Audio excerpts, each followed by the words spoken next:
Téngalo ahí pendiente y oramos primero y después leemos.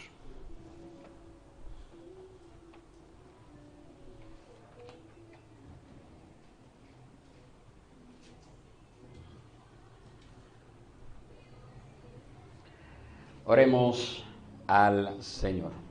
Padre bueno y Dios, tú que moras en las alturas de los cielos, en esta mañana te damos las gracias, Señor, por este día, porque nos permites este honor de nosotros estar aquí, sentados, listos, preparados para recibir este manjar espiritual que tú nos has preparado para ser alimentados por ellos, Señor. Gracias te damos, oh Dios, porque sabemos que donde tu palabra es predicada de una manera especial, tu Espíritu Santo obra en los corazones de aquellos que le escuchan, para bien, oh Señor, para arrepentimiento, conversión, o quizás también en ocasiones para endurecimiento de sus corazones. Te suplicamos, Señor, que estas palabras que han de ser expuestas en este día tengan este efecto positivo en todos aquellos que la escuchen. Suplico de una manera especial por mi persona, como aquel instrumento que ha de exponer tu palabra, para que yo también pueda ser impactado favorablemente por ella. También trabaje en mi corazón, Señor, también quebrante mi alma, todo pecado que pueda haber en mi alma, Señor, pues sea expuesto a la luz de esta predicación y así pueda ser movido, al igual que los demás, al arrepentimiento genuino, a un deseo de agradarte en todo lo que somos y hacemos. Suplico, oh Dios, que tu palabra pueda seguir siendo expuesta por mucho tiempo en esta iglesia, Señor, esa palabra pura, ese santo evangelio correctamente trazado, y así también podamos dar gloria y honra a tu nombre y muchas vidas, muchas almas vengan al conocimiento salvífico de ti, Señor. Esto te lo pedimos, oh Dios, en el nombre de Jesús. Amén y amén. Éxodo capítulo 18, mis hermanos. Vamos a leer ese capítulo completo. Verso 1 hasta el verso 27. ¿Lo tenemos? Nos dice así la palabra del Señor. Yetro, sacerdote de Madián, suegro de Moisés, oyó de todo lo que Dios había hecho por Moisés y por su pueblo Israel, como el Señor había sacado a Israel de Egipto. Entonces Yetro, suegro de Moisés, tomó a Séfora, mujer de Moisés, después que éste la había enviado a su casa, y a sus 2 hijos, uno de los cuales se llamaba Gersón, pues Moisés había dicho: he sido peregrino en tierra extranjera. El nombre del otro era Eliezer, pues había dicho: el Dios de mi padre fue mi ayuda y me libró de la espada de Faraón. Y vino Yetro, suegro de Moisés, con los hijos y la mujer de Moisés al desierto, donde éste estaba acampado junto al monte de Dios. Y mandó decir a Moisés: yo, tu suegro Yetro, vengo a ti con tu mujer y sus 2 hijos con ella. Salió Moisés a recibir a su suegro, se inclinó y lo besó. Se preguntaron uno a otro cómo estaban y entraron en la tienda. Moisés contó a su suegro todo lo que el Señor había hecho a Faraón y a los egipcios por amor a Israel, todas las dificultades que les habían sobrevenido en el camino y cómo los había librado en el camino, cómo los había librado el Señor. Y Yetro se alegró de todo el bien que el Señor había hecho a Israel al librarlo de la mano de los egipcios. Entonces Yetro dijo: bendito sea el Señor que los libró de la mano de los egipcios y de la mano de Faraón, y que libró al pueblo del poder de los egipcios. Ahora sé que el Señor es más grande que todos los dioses. Ciertamente esto se probó cuando ellos trataron al pueblo con arrogancia. Y Jetro, suegro de Moisés, tomó un holocausto y sacrificios para Dios, y Aarón vino con todos los ancianos de Israel a comer con el suegro de Moisés delante de Dios. Al día siguiente, Moisés se sentó a juzgar al pueblo. El pueblo estuvo delante de Moisés desde la mañana hasta el atardecer. Cuando el suegro de Moisés vio todo lo que él hacía por el pueblo, dijo: ¿qué es esto que haces por el pueblo? ¿Por qué juzgas tú solo y todo el pueblo está delante de ti desde la mañana hasta el atardecer? Y Moisés respondió a su suegro: porque el pueblo viene a mí para consultar a Dios. Cuando tienen un pleito, vienen a mí y yo juzgo entre uno y otro, dándole a conocer los estatutos de Dios y sus leyes. El suegro de Moisés le dijo: no está bien lo que haces. Con seguridad desfallecerás tú y también este pueblo que está contigo, porque el trabajo es demasiado pesado para ti. No puedes hacerlo tú solo. Ahora, escúchame, yo te aconsejaré y Dios estará contigo. Sé tú el representante del pueblo delante de Dios y somete los asuntos a Dios. Entonces enséñales los estatutos y las leyes y hazles saber el camino en que deben andar y la obra que han de realizar.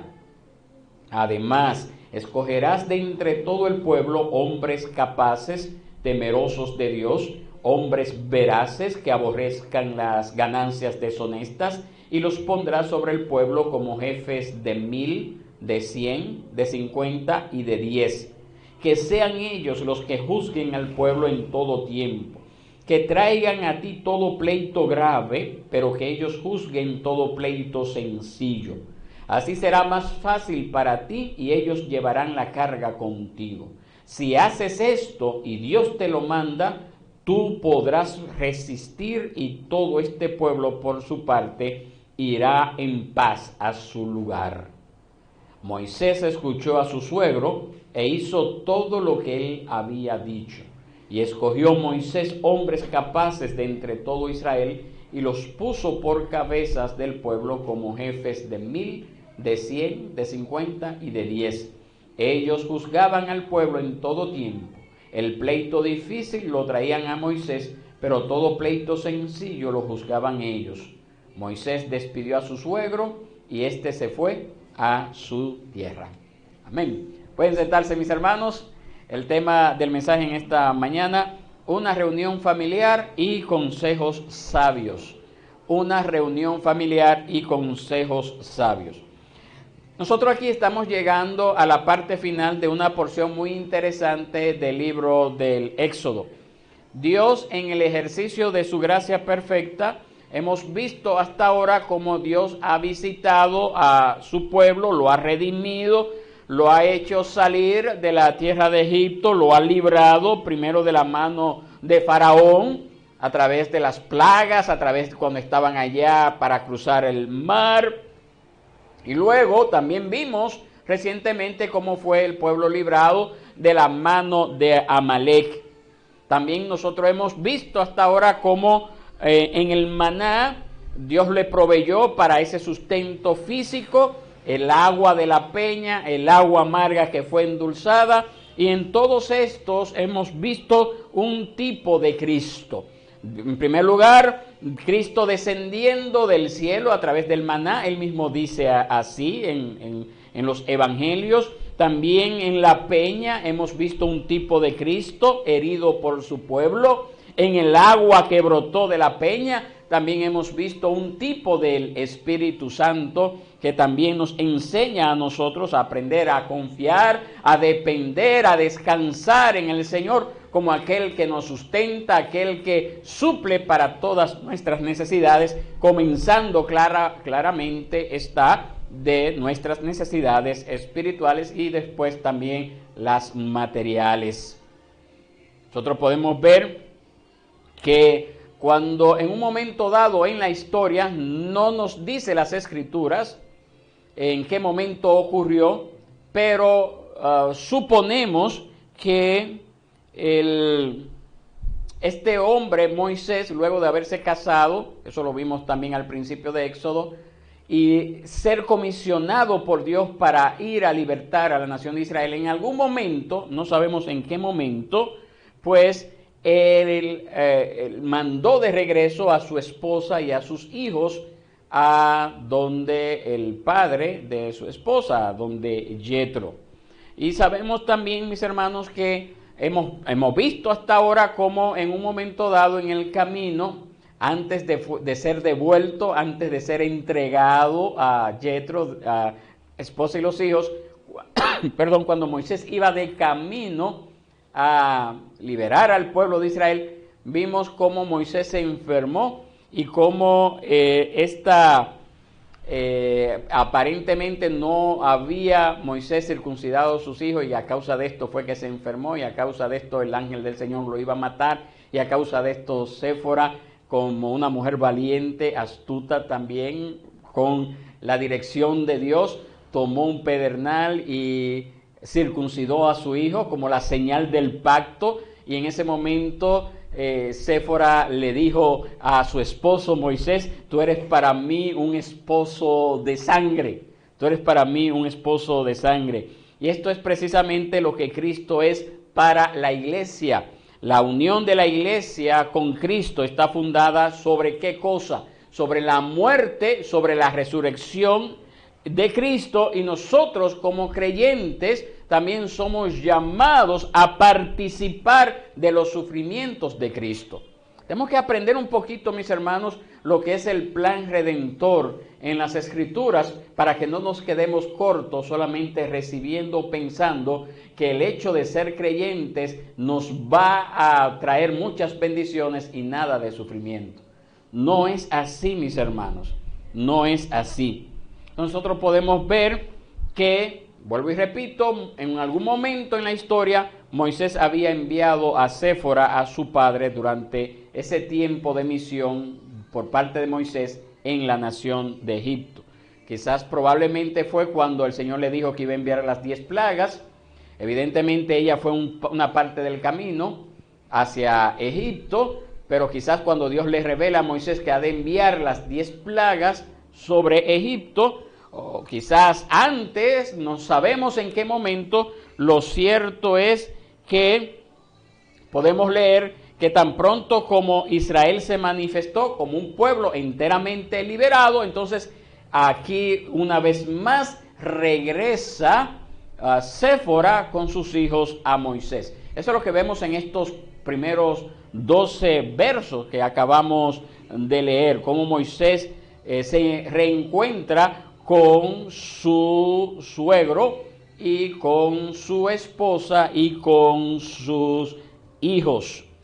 Entonces, esta es una escena profundamente interesante. ¿Por qué? Porque toda la congregación de Israel está reunida, triunfante, delante de Jehová.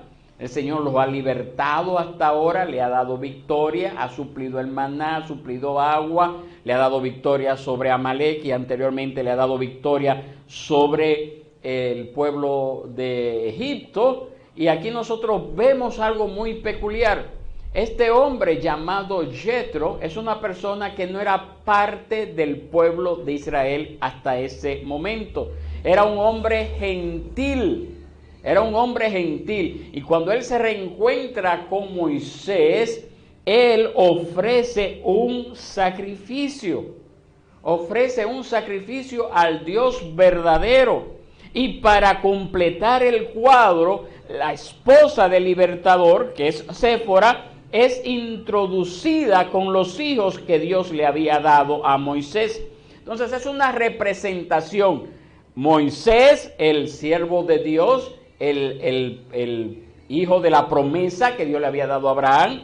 Por el otro lado está Jethro, este personaje gentil, pagano hasta ese momento, la esposa de Moisés y sus hijos. Entonces aquí nosotros vemos una representación muy antigua de lo que viene a ser la iglesia o ese reinado de Cristo que fue inaugurado por Cristo en su primera venida. ¿Por qué? Porque en aquel entonces las bendiciones de Dios solamente estaban vislumbradas o dirigidas hacia un pueblo étnico llamado Israel. Pero luego de venir Cristo, ya esas bendiciones de Dios no se restringen a una nación étnica, sino que es abierta a todos aquellos que quieren recibir estas buenas nuevas de salvación. Por esa razón nosotros somos beneficiarios de esas buenas nuevas de salvación sin ser judíos, incluso sin tener que llegar a ser judíos. No tenemos que llegar a ser judíos para recibir esas bendiciones.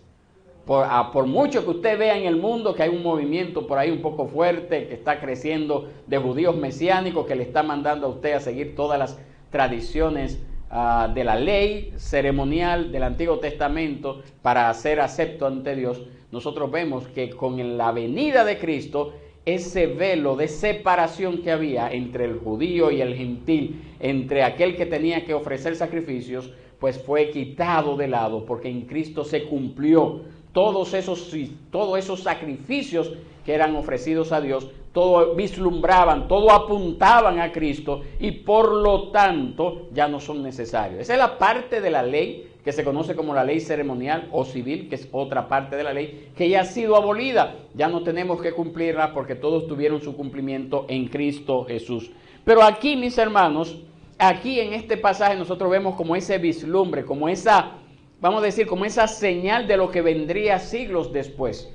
Un gentil, un pagano hasta ese momento, ofreciendo sacrificios a Dios en el pueblo, junto con el pueblo de Dios. Eso vislumbraba esta época en la cual a nosotros nos ha correspondido vivir, disfrutar de que ya no estamos limitados a ser de una nación para poder recibir las bendiciones de Dios, sino que por el simple hecho de aceptar a Cristo ya somos merecedores de esa gracia, de esa verdad que nos ha dado el Señor a través de Cristo. Como dice el Salmo 84:11, gracia y gloria da el Señor. ¿A quiénes? A aquellos que vienen en arrepentimiento y fe delante del Señor. Eso es algo como a manera de introducción que podemos ver en este capítulo 18. Porque como usted ve ahí en su Biblia, tiene una división natural el capítulo 18. Tenemos esa visita de Moisés por parte de Jethro y el consejo que le brinda Jethro a Moisés. Esa reunión familiar que está allí representada en los primeros 12 versículos y esos consejos sabios que le da a este hombre a Moisés para que pueda saber cómo administrar correctamente los asuntos del reino visible que en ese momento estaba representado en Israel. Nosotros recordamos, mis hermanos, que en el capítulo 2 nosotros vimos que Moisés había cuidado las ovejas de Jethro. Jethro era un sacerdote en Madián y era precisamente la misma región a donde ellos habían llegado. Estaban cerquita y fue durante ese tiempo que Moisés estaba huyendo, ¿se acuerdan?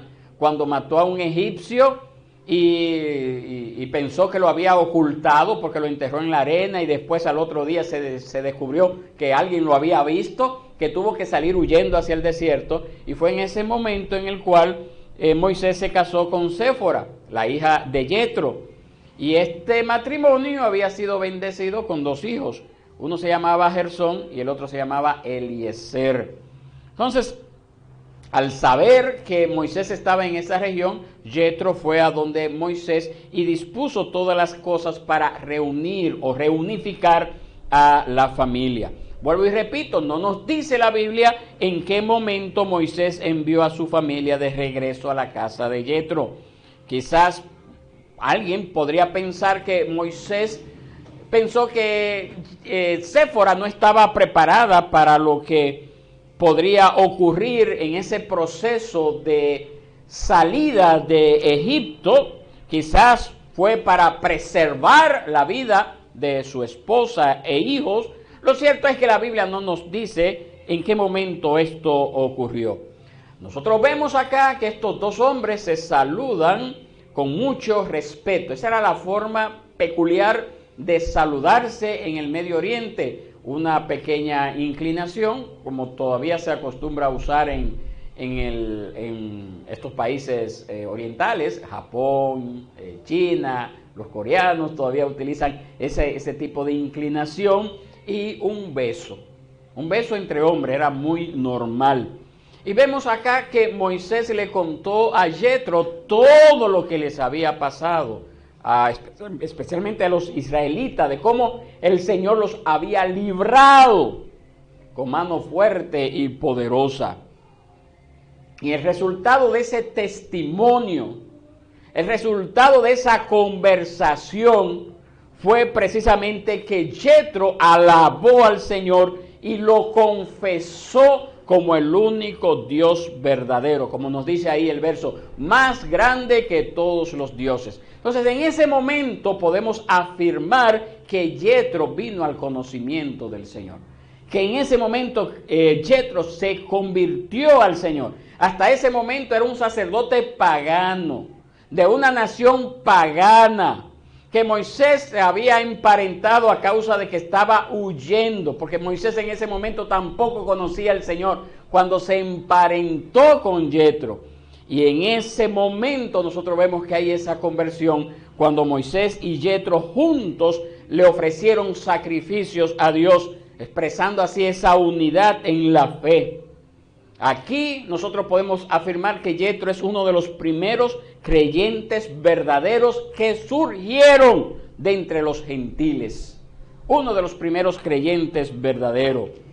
Es interesante notar que nosotros hemos visto con anterioridad que los amalecitas pelearon contra los israelitas, le fueron al ataque en la retaguardia, eso lo vimos hace unas semanas atrás, pero mientras tanto, Jetro, que era sacerdote de otra nación en el desierto, llegó a ser un creyente en el Dios verdadero, el Dios de Israel. Tanto los amalecitas como los madianitas eran descendientes de Abraham. Eran descendientes de Abraham. Amalec provenía de la familia de Esaú, que era nieto de Abraham, y los madianitas eran los descendientes de Abraham y Setura, que había sido una mujer que había tomado a Abraham después que murió Sara. Y recuerde lo que Dios le había dicho a Abraham en Génesis 12:3. Génesis 12:3 dice: bendeciré a los que te bendigan y al que te maldiga maldeciré. En ti serán benditas todas las familias de la tierra. Esa promesa, mis hermanos, que Dios le había dado, no necesariamente tiene un cumplimiento en la nación étnica de Israel. Tenemos que ser cuidadosos en afirmar esto. La mayoría de los hermanos evangélicos dispensacionalistas dicen: no, es que la nación de Israel, todo aquel que bendiga a Israel va a ser bendito. No, esa promesa no tiene que ver con la nación étnica como tal, sino más bien tiene que ver con esa simiente que vendría de Abraham, que es Cristo Jesús. Por ende, todos los hijos de Abraham, espiritualmente hablando, son beneficiarios de estas bendiciones. ¿Quiénes son los hijos de Abraham espiritualmente hablando? Nosotros, la iglesia. Nosotros somos los beneficiarios de esa bendición. No un pueblo apóstata, idólatra, como lo es, totalmente apartado de la verdad, como lo es en la nación de Israel, ahora, en este siglo XXI. No es para ello esta promesa de bendición, sino para todos aquellos que son hijos por la fe en Abraham.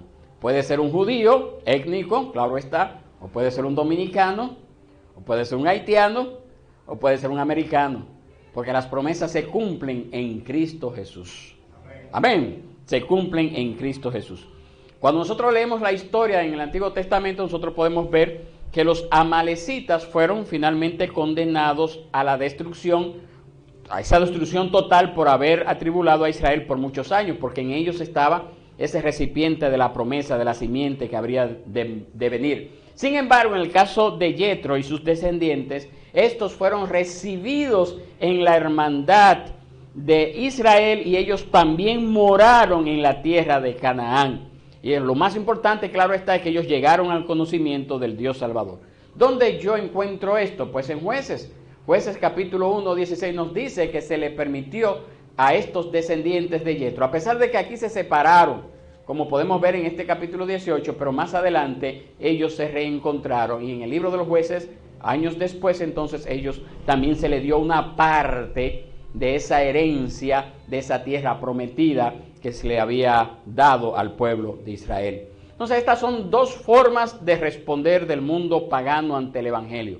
Por un lado, nosotros podemos ver que hay personas que estas verdades se las van a recibir y van a glorificar a Dios como lo hizo Yetro. Y por el otro lado también van a haber personas como los amalecitas que se van a oponer.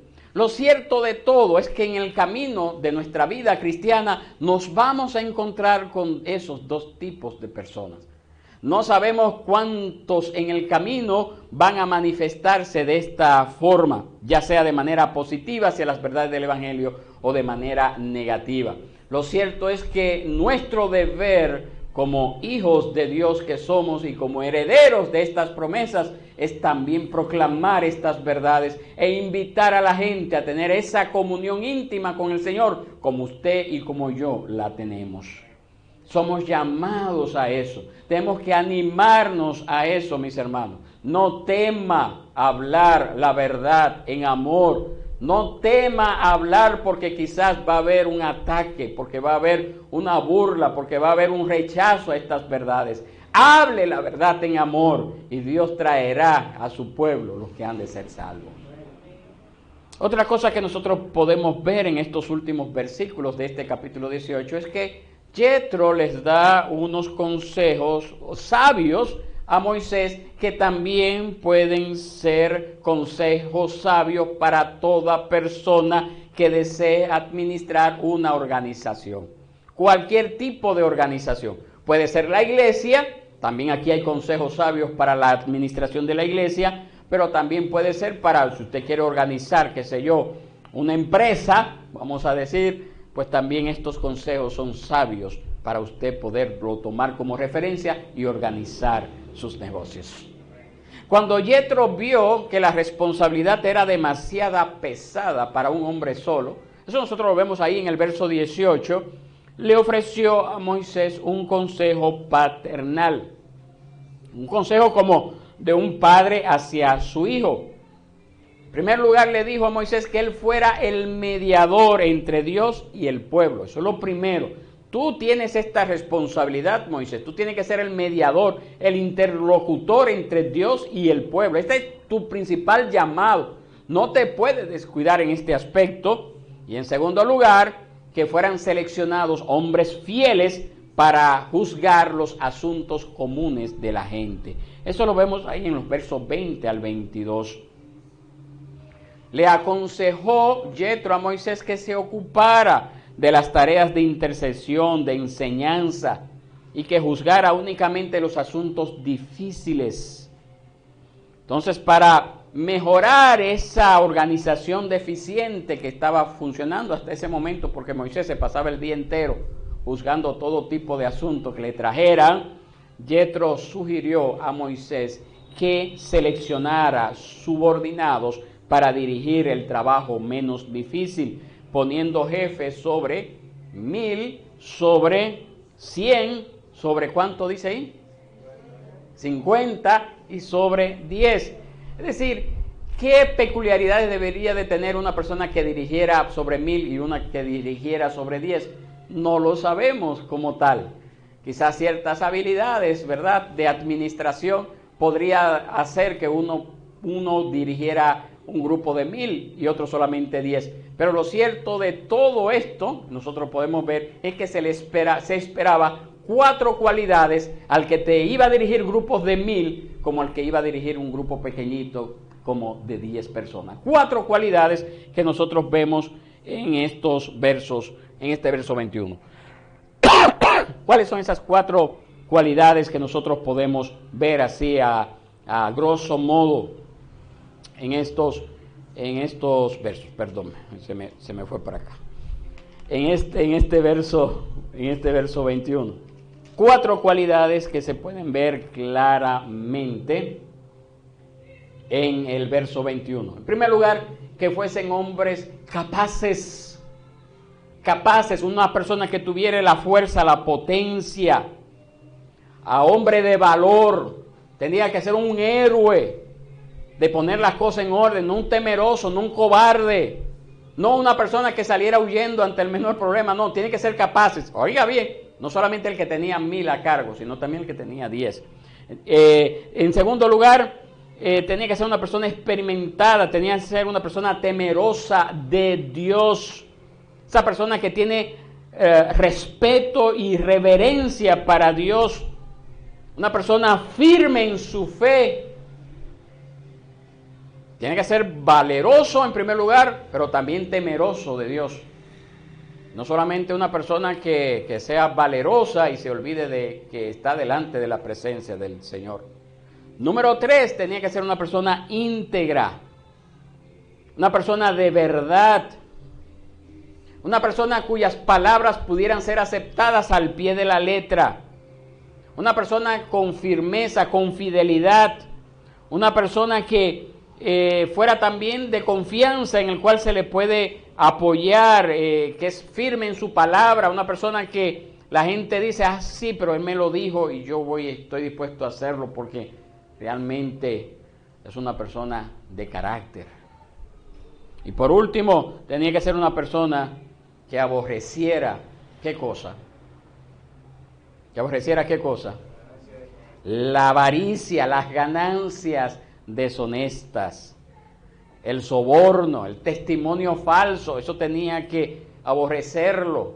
Y esa es una preocupación constante que encontramos en las Escrituras. Esos son los elementos que destruyen el soborno, el testimonio, el engaño. Esas son las cosas que hacen destruir cualquier sistema judicial. Por esa razón, mis hermanos, cuando no una iglesia, vamos a decir un país, se fundamenta en principios bíblicos y toma estos 4 principios que debe de reunir una persona para dirigir una comunidad, dirigir cierta cantidad de gente, usted sabrá que va a haber ese temor a aceptar dinero por debajo. Y eso hará que el sistema judicial funcione. En nuestro país esto nunca ha funcionado, mis hermanos, porque este país fue fundamentado, fue establecido bajo principios no bíblicos. Y por eso hay un irrespeto constante a lo que es practicar lo justo, la justicia. Y los países, vuelvo y digo, porque lo he dicho en otras ocasiones, los países donde se establecieron basado en principios bíblicos son los que tienen los más altos estándares en cuanto a la práctica de la justicia. Nosotros como cristianos, mis hermanos, en medio de esta sociedad también amenazada constantemente de caer en este error, donde también muchas pastores han caído, iglesias han caído en este error, nosotros somos llamados a asumir estos 4 principios para que haya una correcta administración de su obra.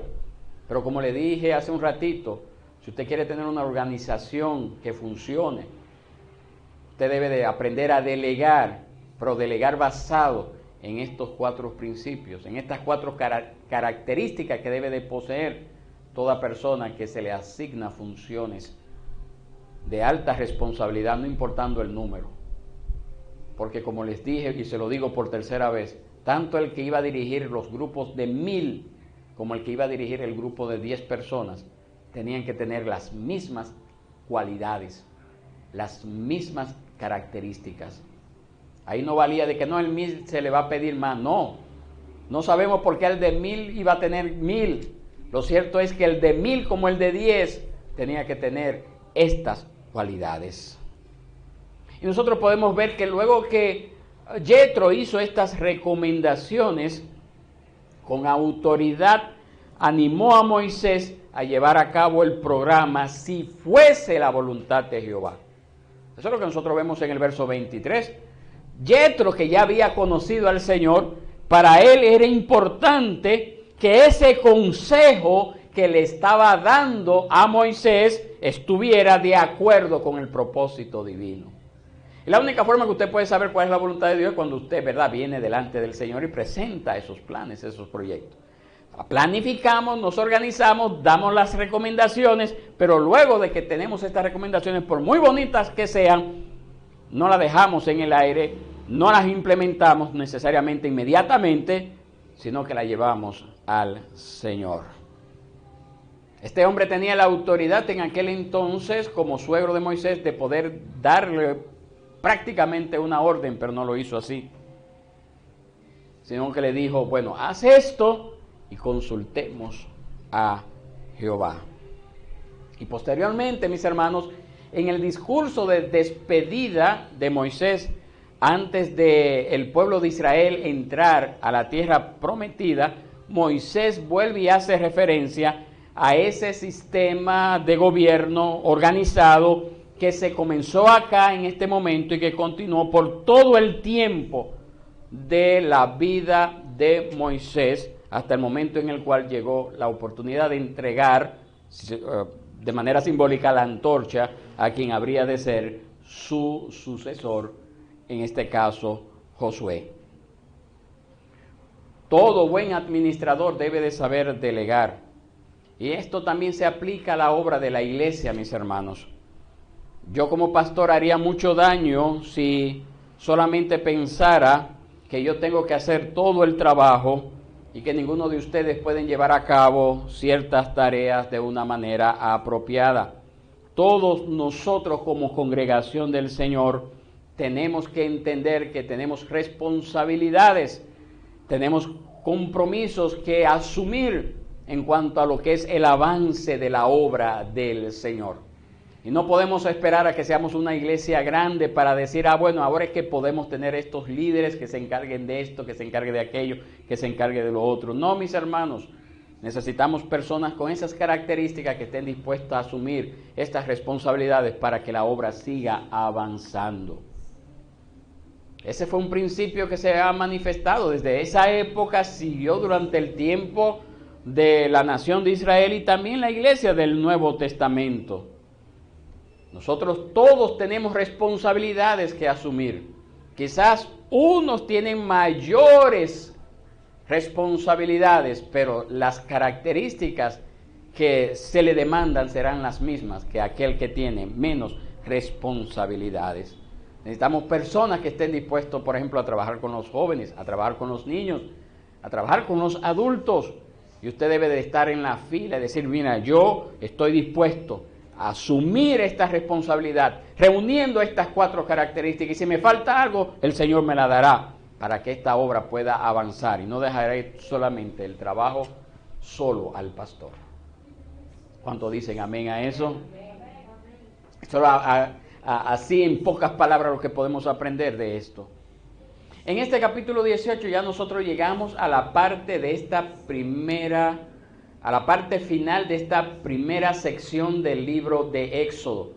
Hasta ahora hemos visto una historia de cómo Dios va librando al pueblo, a ese pueblo que Dios había establecido como su pueblo, a esa promesa que Dios le había dado a Abraham.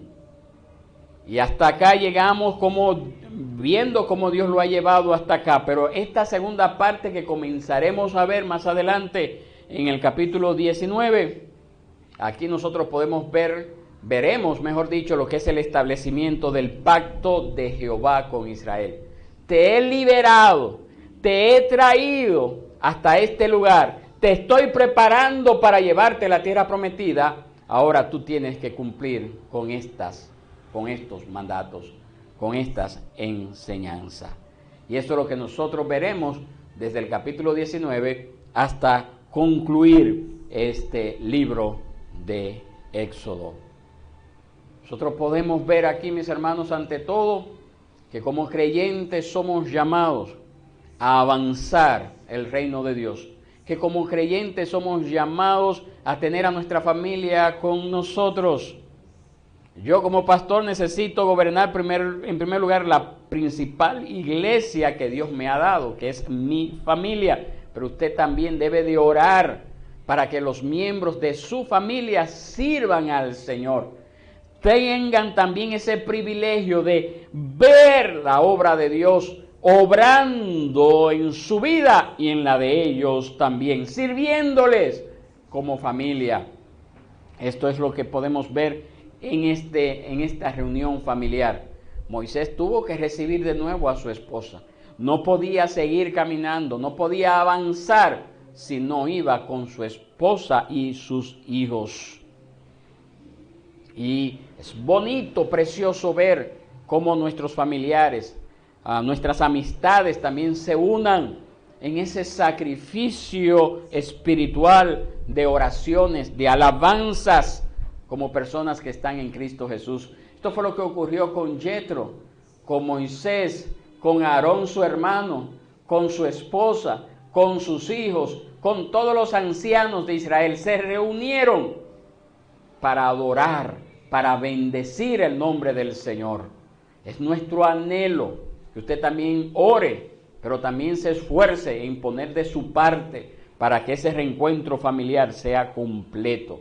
Amén. Para que también muchas otras personas vengan a los pies del Señor, de esas personas que usted conoce, de esas personas que son sus amistades, que son sus familiares lejanos incluso, para que la obra de Dios siga expandiéndose. Porque no solamente es traer personas de lejos, sino también de los que están cercanos, de los que están a su lado, de los con los cuales usted comparte en el día a día, ya sea por asuntos familiares, porque están en la misma casa, porque son familiares, aunque, como diría alguien que quizás no lo quisiera tener como familiar, y también aquellos con los cuales usted se relaciona, ya sea por razones de trabajo, por razones de estudio, o porque viven en el mismo sector. Tenemos que esforzarnos en esto, mis hermanos. Tenemos que animarnos, mis hermanos, para que la iglesia pueda seguir avanzando, no solamente con el esfuerzo de una sola persona, sino con el esfuerzo de cada uno de ustedes. Que podamos aportar nuestro granito de arena para que esta obra se siga expandiendo. Nosotros como iglesia no somos una iglesia más en el sector de los frailes.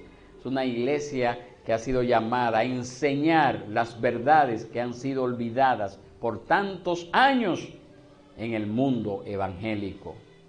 Esas verdades que le dieron forma al mundo evangélico, pero que han sido echadas a un lado, han sido arropadas, han sido escondidas. Nosotros como pueblo de Dios somos llamados a darle forma a esto. Necesitamos hombres fieles, necesitamos hombres capacitados, necesitamos personas preparadas por el Señor, temerosas de Dios, para poder seguir avanzando esta obra del Señor. Entonces, que el Señor nos dé esa gracia para prontamente tener esa reunión familiar y seguir estos consejos sabios para el avance de su obra. Que Dios les bendiga, que Dios les guarde. Vamos a estar de pie, vamos a orar, vamos a clamar al Señor, pidiéndole la sabiduría que viene del cielo para cumplir con esto que podemos ver en esta enseñanza del día de hoy.